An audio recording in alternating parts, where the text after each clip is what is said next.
Ambassador Zithkara's four eyes swept across the barren landscape of Sol 3, the planet its inhabitants stubbornly called Earth. Through the reinforced viewport of the diplomatic shuttle, nothing but endless stretches of crystallized sand and twisted metal ruins stretched toward the horizon. The sky hung heavy with particulate matter, casting everything in a perpetual amber twilight. Complete ecological collapse, muttered Counselor Vexhan from the navigation console, his tentacles dancing across the holographic displays. Atmospheric composition: 21% oxygen, toxic to most civilized species. Surface radiation: levels elevated but not immediately lethal. How these humans managed to survive their own planetary destruction is beyond comprehension. Zithkara nodded gravely. The Galactic Council's preliminary reports had been devastating.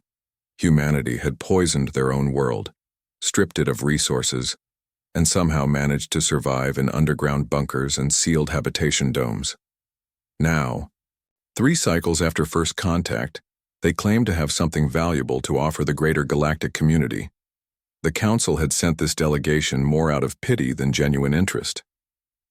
"Sir," called Communications Officer Raltha from her station, "we're receiving transmission coordinates from the humans. They want us to land at something called Staging Area Prime in the former North American continent." "Very well. Set us down gently. No need to disturb whatever crude facilities they've managed to cobble together." The shuttle descended through Earth's polluted atmosphere, its advanced gravitic engines barely registering the descent to the crew inside. As they broke through the lowest cloud layer, Zithkara gasped. Below them stretched not the primitive settlement he had expected, but a vast industrial complex that defied belief. Massive construction bays housed skeletal frameworks of starships that dwarfed even the Council's largest vessels. Assembly lines crawled with thousands of workers in environmental suits, their movements precise and coordinated like the neurons of some vast mechanical brain. "Impossible," whispered Vexhan. "The energy requirements alone. Where are they getting the power?" Their answer came as they approached the landing coordinates. Rising from the complex's heart stood 3 colossal towers, their surfaces crackling with barely contained energy. Fusion reactors, Zithkara realized with growing amazement. Not the delicate, precisely calibrated reactors used by other species, but massive, brutally efficient engines that seemed to burn with the fury of captive stars. A human delegation waited at the landing pad, led by a weathered woman whose augmented eyes glowed with internal displays. She approached the shuttle with confident strides, flanked by figures whose bodies showed clear signs of technological integration: replacement limbs, neural interfaces, and respiratory systems adapted for their toxic world. "Ambassador Zithkara," the woman said through her translation device as the diplomatic party emerged from their shuttle. "I'm Director Sarah Chen of the Terran Reconstruction Initiative. Welcome to our little corner of hell." "Director Chen," Zithkara replied, fighting to keep the surprise from his voice. "Your facilities are more extensive than our intelligence suggested." Chen's laugh was sharp and humorless. "Your intelligence was based on what we let you see. We've learned to be careful about showing our hand too early." She gestured toward the towering construction bays. "Come, let me show you why you're really here." They walked through corridors that thrummed with barely restrained power. Human workers moved with mechanical precision, their augmented bodies, allowing them to operate in environments that would kill unprotected biological life. Many wore no environmental suits at all, their lungs and circulatory systems modified to process Earth's poisoned atmosphere. "We know what the Council thinks of us," Chen continued as they walked. "A failed species that destroyed its own world. Primitives barely worthy of observation, let alone membership." She paused at a massive viewing window that looked out over the construction bays. "But tell me, Ambassador, how many of the Council races could survive what we've survived? How many could adapt to their world becoming uninhabitable and not just endure, but thrive?" Zithkara stared at the ships taking shape in the bays below.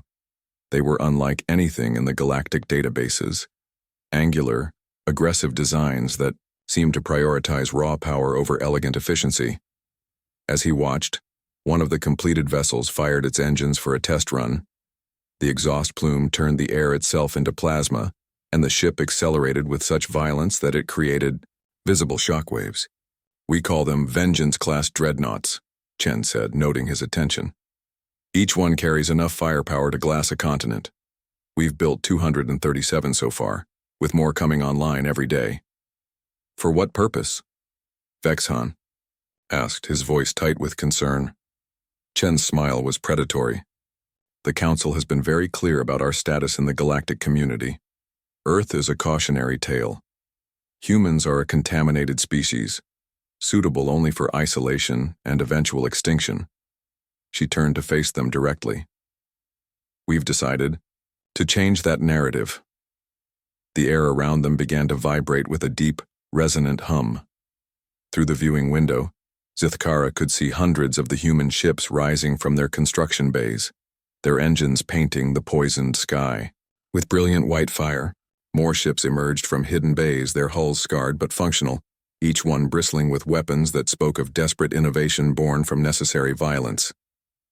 "You see, Ambassador," Chen continued, "we've learned something that the rest of the galaxy hasn't figured out yet. When you have nothing left to lose, when your very existence is considered a mistake, you become very dangerous indeed." The human fleet continued to rise, blotting out the amber sky with their exhaust plumes. Each ship represented not just engineering prowess, but the focused rage of a species that had been written off and discarded. "The Council can choose to recognize humanity as equals," Chen said, her voice carrying the weight of absolute certainty. "Or they can try to explain to their citizens why their colonies are burning." Zithkara watched the terrible beauty of human ships ascending through their ruined sky, their engines turning the very air into fire.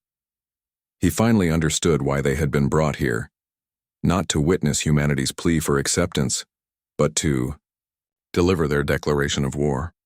Earth might be a wasteland, but its children had learned to make fire from ashes.